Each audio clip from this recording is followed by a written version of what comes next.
किती वर्षापूर्वी? 5. पूर्वी म्हणजे मागे की समोर? मागे भूतकाळात. किती वर्षापूर्वी रे? 5 वर्षापूर्वी. वर्षापूर्वी ह्या असं आईचे वय काय म्हणतात? आईचे वय मुलीच्या वयाच्या किती पट आहे? 7 पट. मानून चला मुलीच्या वयाचे प्रमाण 1 असेल तर आईचं किती मग? 7. आणि मी जर लिहिलं तिकडे गुणोत्तर तिकडे गणित सोडवायचं. इकडे गुणोत्तरामध्ये आले 7 पट म्हणजे आईचं वयाचं प्रमाण 7, मुलीचं वयाचं प्रमाण किती आहे? पण हे किती वर्षापूर्वीची दुनिया आहे? मग आपल्याला गुणोत्तर इकडे तर गणित इकडे सोडवायचं. हे जे आहे इकडे गुणोत्तर आहे तर आईला पण इकडे आणायचं आणि मुलीला पण आणायचं म्हणजे त्यांना किती किती वर्ष मागे आणायचं? 5. या 50 मध्ये कोणाकोणाचं वय आहे? आई आणि मुलीचं वय आहे. आपण काय करू, या दोघांना म्हणजे या 50 वर्षाच्या बेरजेला इकडे आणू. या 50 वर्षाच्या बेरजेला म्हणजे आई पण 5 वर्ष मागे आणि मुलगी पण 5 वर्ष मागे. आई 5 वर्ष मागे, आई 5 वर्ष मागे सरकेल आणि सोबत 5 वर्ष मुलगी सुद्धा मागे. बेरीज टोटल दोघा जणांची होती किती? 50. 50च्या बेरजेला इकडे आणत आहोत. या बेरजेला इकडे आणत आहोत म्हणजे आईला पण आणत आहोत आणि परत मुलीला पण. किती किती वर्ष रे? 5 म्हणजे टोटल किती वर्ष मागे? टोटल किती? 10 वर्ष मागे. 10 वर्ष मागे दोघे जण. आणि ज्यावेळेस 50च्या बेरजेला 10 वर्ष मागे आणलो तर त्याची बेरीज किती सापडेल? किती? 40 वर्ष. किती वर्षापूर्वी? दोघे जण आले म्हणजे 5-5 वर्ष मागे आले तर 10 वर्ष मागे म्हणजे 40 वर्ष मिळाले. कारण जिकडे गुणोत्तर तिकडे गणितात बेरीज दिली आहे तर गुणोत्तराची पण बेरीज करायची. हे 7 आणि 1 झाले किती? बोला. 8. म्हणजे 8 भाग. मुलीच्या वयाचा 1 भाग, आईच्या वयाचा 7 भाग. 7 आणि 1 टोटल भाग किती?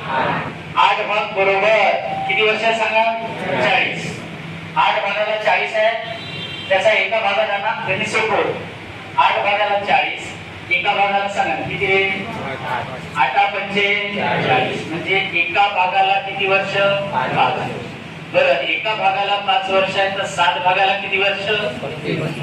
7 गुणिला 5, 7 35 वर्षाचं कोण आहे सांगा? आई. एका भागाला 5 वर्ष, एका भागाला 5 वर्ष झाले. आईचं वय किती? आणि मुलीचं? पण हे मला सांगा किती वर्षापूर्वीचं? आपल्याला विचारलं कधी आहे? तर बघा ना, आपल्याला कधीच? मग आजचे वय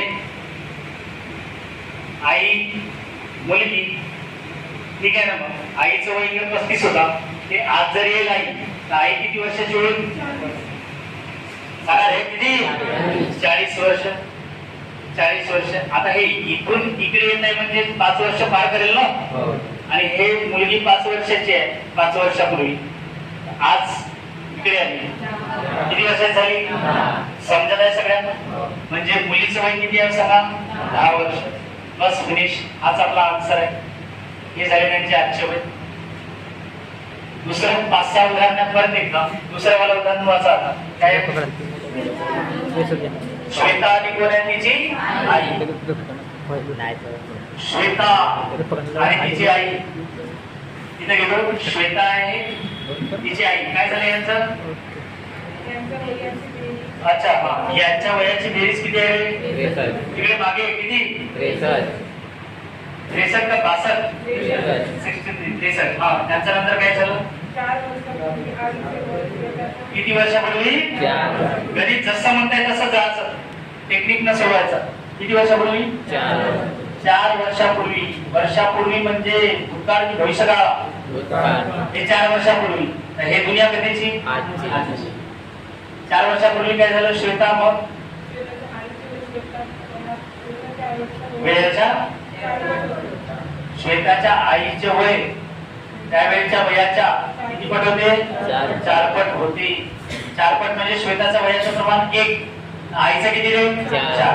आता मला सांगा बेरीज इकडे, हे गुणोत्तराचं प्रमाण इकडे आला भागात. जिकडे गुणोत्तर आहे ना इकडे बरेच सोडवायचं. तर या वयाच्या बेरजेला इकडे आलो. या वयाच्या बेरजे श्वेताचं वय आहे आणि सोबत आईचं. काय करणार आहोत, श्वेता आणि आईला इकडे 4-4 वर्ष मागे आणतो. प्रत्येकी जर 4 वर्ष जर मागे जर गेलो, प्रत्येकी म्हणजे दोघींना 4-4 वर्ष, 4-4 वर्ष म्हणजे टोटल किती वर्ष, 8 वर्ष मागे की समोर, मागे. आता 4-4 वर्ष मागे आणले 63च्या वयाच्या बेरजेला, मागा आल्यानंतर वयाची बेरीज किती सापडेल, बोला ना, सांगा ना किती, 55 ना. 63 मधून 8 काय करायला मागे आहे, झाल्या वयाची बेरीज किती, 55 वर्षाची बेरीज. आता मला सांगा गणितात बेरीज होती तर गुणोत्तराची पण बेरीज 4 आणि 1 5. आता मला सांगा 5 भागाला किती वर्ष आहे, 5 भागाला रे 55. याच्यापेक्षा सोपी टेक्निक नाही. एका भागाला परीक्षेत क्वेश्चन असतात, एका भागाला किती, मग 5 1 परत 5 1 5. एका भागाला किती वर्ष, आता बोला ना, सांगा. एका भागाला जर 11 वर्ष आहे तर 4 भागाला आईला किती वर्ष सापडतील, गुड. एका भागाला 11, इकडे एका भागाला किती होईल, मग 11. बरं, हे किती वर्षापूर्वीच आहे. मी काय म्हणतो, आपल्याला आजचं विचारलंय, तुम्ही काय करा, आजचे वय, आजचे वय, आई आहे इथं आणि मुलगी आहे, म्हणजे मुलीचं नाव आहे काय, श्वेता. सांगा आई जरा 4 वर्षापूर्वी 44 ची, तर आज कितीची होईल, 48 वर्षाचं आईचं वय. मूल श्वेता 4 वर्षापूर्वी 11 वर्षाची, आज किती होईल. तुम्हाला घरी गेल्यानंतर व्यवस्थित समजलं पाहिजे म्हणून प्रॅक्टिस साठी व्यवस्थित लिहून दिलं, नाही तर याचा आन्सर बिलकुल सेकंड मध्ये पण निघतो, प्रॅक्टिस मध्ये येऊन जाईल. अरे समजत आहे का, गुड. त्यानंतरचा 3रा नंबरचा गणित सांगा.